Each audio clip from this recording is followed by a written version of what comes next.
So, you have a plan. A wild, ridiculous, completely impractical plan. You look at Venus, hot, dry, suffocating under a thick blanket of carbon dioxide, and think, what if we just gave it an ocean? Sounds genius, right? Water cools things down. Water supports life. Maybe, just maybe, we could turn Venus into a second Earth. But here's the problem. This plan is not just bad, it's spectacularly catastrophic. And by the time we're done, you'll realize that pouring water on Venus isn't saving it. It's turning it into something even worse. Why Venus is already a nightmare. Most people think Venus is just a slightly hotter, slightly meaner version of Earth. It's not. Venus is a disaster in every possible way. The temperature? Hotter than an oven. Around 475 degrees Celsius, 900 degrees Fahrenheit, which means lead melts on the surface. The air pressure? Crushing. Stand there and it'd feel like you're a kilometer underwater. And the atmosphere? Pure doom. It's 96% carbon dioxide with clouds made of sulfuric acid. This is not a place that needs a refreshing rain shower. This is a place that wants you dead the second you step foot on it. And yet, for some reason, we're about to dump 1.4 billion cubic kilometers of Earth's water onto it. Let's ignore the logistics of how we're doing this, whether it's teleportation, a giant space hose, or some ultra-massive bucket. The second water touches Venus, something truly insane happens. It doesn't form lakes. It doesn't cool things down. It boils. Instantly.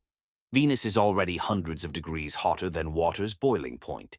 This means that every drop of water immediately turns into steam, adding an unimaginable amount of extra gas to Venus's already absurdly thick atmosphere. And what happens when you suddenly increase atmospheric pressure? Things get hotter, so instead of cooling Venus down, we just turned it into a pressure cooker from hell, drowning Venus in the worst possible way. At this point, Venus has become a planet-wide steam bath. The atmosphere, which was already thick enough to crush a human, just tripled in mass. And here's where things go from bad to somehow worse. Water vapor is a greenhouse gas. On Earth, it helps trap heat, but we have oceans, weather patterns, and a breathable atmosphere to balance things out. Venus just absorbs all of it. So now we've got a thicker, heavier atmosphere and even more heat being trapped.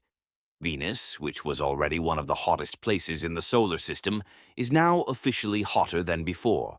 We tried to make it more like Earth. We accidentally made it worse than Venus already was. But maybe, just maybe, we could still form clouds. If enough water vapor rises, it might block some sunlight, right? Not exactly. See, Venus already has sulfur dioxide in its atmosphere, and when you mix that with water vapor, you get something delightful. Sulfuric. Acid.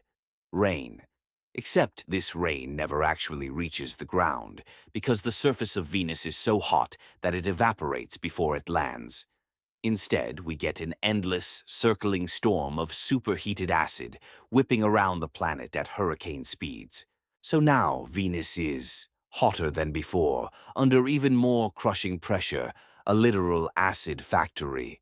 We haven't saved Venus. We've turned it into an unstoppable apocalyptic storm world, but let's pretend we somehow do get some liquid water on the surface. Maybe we give Venus a temporary ocean before everything goes haywire. There's still one tiny little issue. Venus has no magnetic field. Without one, the sun's solar wind slowly strips away the atmosphere, molecule by molecule, sending it drifting into space. This is what happened billions of years ago, back when Venus actually had water.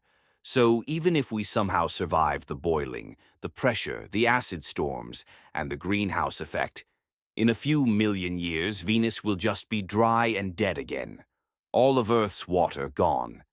And Venus? Completely unfazed. Pouring water on Venus is not a solution.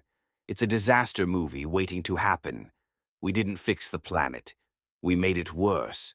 And if there's one thing this experiment proves, it's this. Not every problem can be solved by throwing water at it. If you enjoyed this wild thought experiment, don't forget to like, subscribe, and hit that notification bell so you don't miss the next deep dive into absurd science. Thanks for watching, and I'll see you next time.